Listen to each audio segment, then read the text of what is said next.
В эфире еженедельная программа «Новости IT». Здравствуйте. Теперь в выпуске будем начинать с короткого факта, который не растянуть на целое новостное повествование, но который достаточно интересен и заслуживает внимания.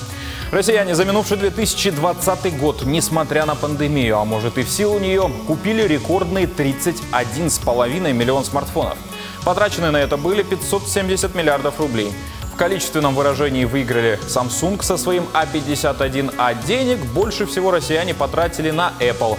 Самой продаваемой моделью у яблочников стала 11-я. По данным многопрофильного аналитического центра НАФИ, россияне, хоть и стали активными интернет-пользователями, однако не придерживаются идеи создания национальной единой биометрической системы для доступа к государственным и коммерческим услугам.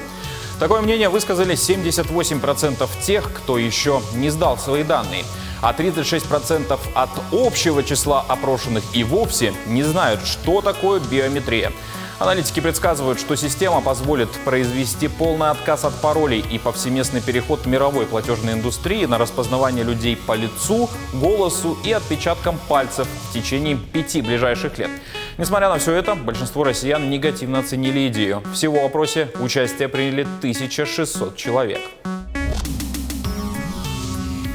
Твиттер все же вернул аккаунты Дональда Трампа после их блокировки в начале января. Тем не менее, один из самых активных пользователей сети заявил, что попробует создать свою службу быстрых сообщений. И в ней уж точно не смогут притеснять свободы честных американцев.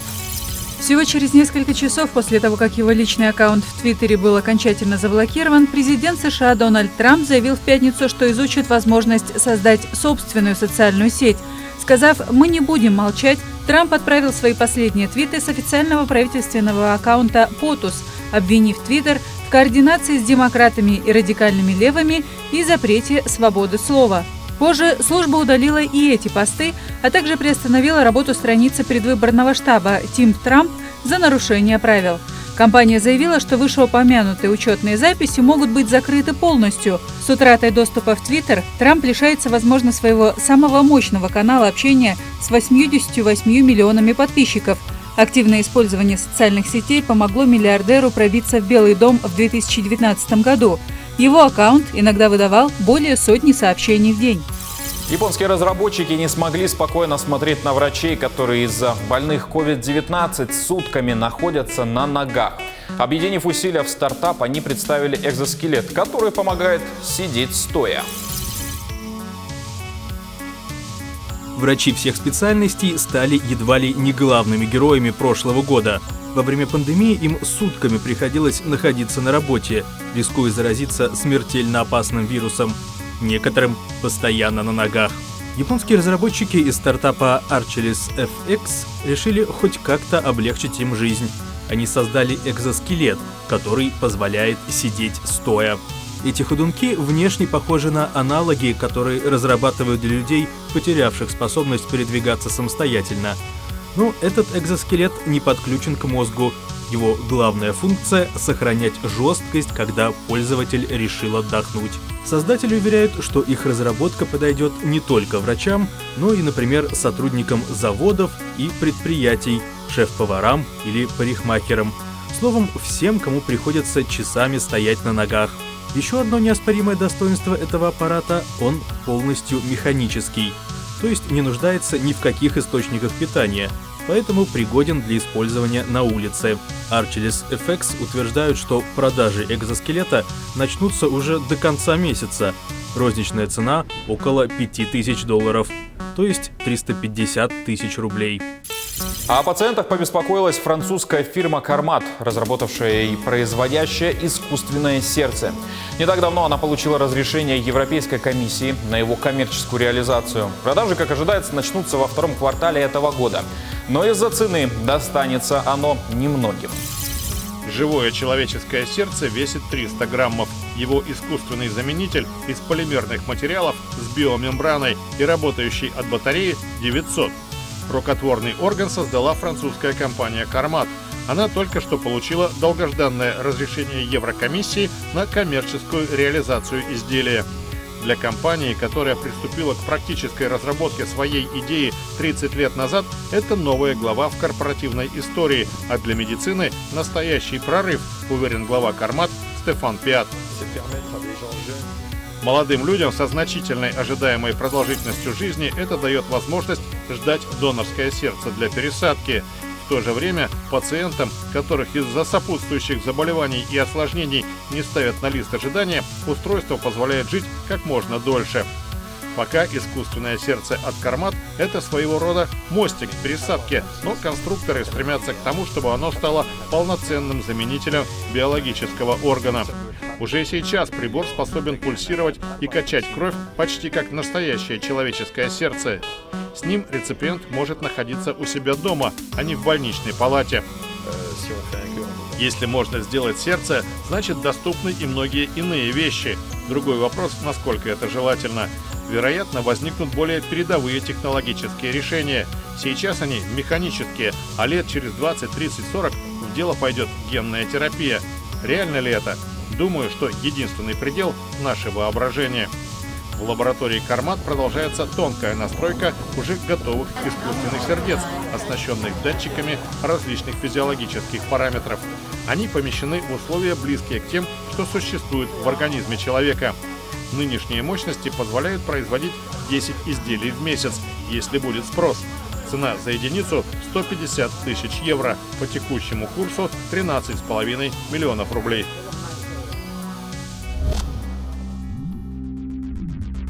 В финале национальной IT-премии «Цифровые вершины» Якутия стала обладателем специальной номинации «Цифровой регион». Награда вручена главе республики Айсену Николаеву на площадке Гайдаровского форума в Москве. В Якутии ежегодно вводится до 2000 километров волн. В прошлом году достигнут охват интернетом 80% жителей республики. Впервые в России открыты 10 IT-центров в районах и создаются новые рабочие места. В период пандемии запущено приложение «Облачная поликлиника», через которую проведено более 15 тысяч телемедицинских консультаций. Резиденты первого на Дальнем Востоке IT-парка вовлечены в цифровизацию всех отраслей экономики, в том числе и госуправления. Кроме того, Якутия занимает первое место по экспорту IT-услуг в Дальневосточном федеральном округе. Это оценка нашей работы, нашей всей команды под руководством Арсения Сергеевича Николаева. Мы должны сейчас оцифровывать Арктику. Принято решение на уровне правительства свою телеком-компанию Арктик Телеком. Мы уже пришли в Оленек, мы идем со Скалах, мы будем подключать Колымскую группу УСов. Да? То есть есть идея идти на Патагай, мы будем подключать Тикси к Севморпути. И сейчас строим последние мили. Каждый пятый родитель остался недоволен дистанционным обучением в школе. Таковы результаты опроса Института общественного мнения сразу по окончании учебного года. Однако понятно, что дистанционка со школами надолго. Как электронное образование входило в нашу жизнь и как обстоят дела сегодня, расскажет Олеся Васева. Вот я, значит, выбрала вот эти темы, потом я продолжаю. Допустим, вот Никите Мухину. Я решила задать ему вот эти темы. И отправляю только тему. Мы вот здесь вот продолжаем и отправляем, к примеру. Апрель 2020-го за компьютером в пустом классе учитель химии и биологии Татьяна Кептине. Стартовала дистанционная четверть. За весенние каникулы школы пытались наладить образовательный процесс в новых условиях. Пандемия коронавируса весной пришла в Россию. Страх и множество вопросов спровоцировала она и новая электронная школа. Конечно, большинство было недовольны, потому что это сложно и самим родителям, и детям самоорганизоваться, сидя дома, потому что дома все-таки уже не такая рабочая обстановка, как в настоящей школе. Вот. И педагогам, соответственно, нужно тоже проводить какой-то определенный контроль, как дети занимаются дома. Вот. Потом педагогам нужно было выбрать те платформы, сайты, на которых нужно будет работать с детьми. Сайты для онлайн-обучения рухнули в первые же дни. Под удар попали портал Российской электронной школы, Я-класс, Учи.ру и другие платформы. Работу сразу на нескольких особо систему не разгрузила. К тому же добавились проблемы регионального характера. Когда просыпалась Москва, Дальний Восток и Сибирь уже не могли заниматься из-за перегрузки сетей. Некоторые педагоги не выдержали и вернулись к проверенным средствам – учебникам, конспектам, заданиям в рабочих тетрадях. Постепенно и учителя, и дети вошли в рабочий режим. Большинство времени у меня занимает, конечно же, учеба. Задают много, больше, чем в школе. всякие там тесты, эти вот проверочные работы. Конечно, уже хочется, чтобы это все уже закончилось, потому что как-то даже скучаю я по школе, по одноклассникам, по общению. А вот кто так и не смирился с дистанционкой, так это родители. Это подтвердили исследования Института общественного мнения. Их провели сразу по окончанию учебного года. 71% родителей считают, что дистанционные занятия не позволяют дать полноценное образование. 58% отметили, что у их детей возникли сложности с усвоением материала. Ну и, конечно, жаловались, что ответственность за обучение детей легла на их родительские плечи. Родитель, я не учитель. И сложно было объяснять своему ребенку материал с педагогического подхода, потому что у меня его нету. Естественно, на это специально обучаются. После каждой темы ты понимаешь, что тебе не удается донести до своего ребенка тему, знания так, как это сделал бы учитель. Конечно, это плохо. Учителя должны учить, родители должны воспитывать. Поэтому с таким страхом ждали нового учебного года. Из привычного праздника Дня знаний все же вернулись в классы. С мерами профилактики и смешанной формой обучения. Чтобы дети меньше находились в школах, до сих пор преподают очно только самые главные предметы. Остальные по усмотрению школ можно было оставить и в дистанционном формате. Все меры предосторожности, уже 2/4, показывают свою эффективность. Родители подходят ответственно, я так думаю, что смотрят дома за состоянием ребенка и уже не отправляют в школу, если вдруг что-то у них со здоровьем, какие-то проблемы.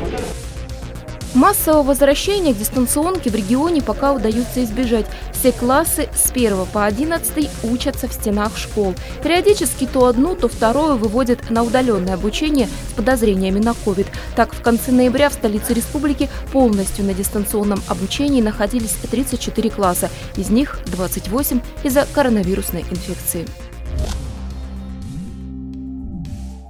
Настоящим шедевром возраст не помеха. 26 января официальный старт дополнения к ремастеру легендарной стратегии Age of Empires 2.